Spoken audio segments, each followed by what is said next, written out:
prep the side door sill trim that light up.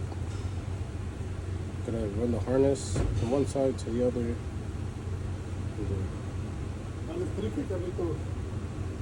Put the sill on the left rear. So I have some wires coming out down here. Then them down here. Let me flash it off. Oh, here's the wires. Gotta run them through there. Black one off the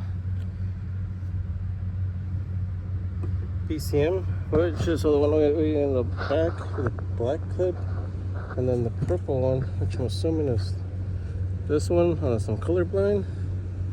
I got a deep pin 2 wires, and then put the one from the harness somewhere on here. Put those in there, and then keep going that way. Goes to the purple, also the black to the back. I'll tape them up, tie them together, see how it goes. Product. Wow.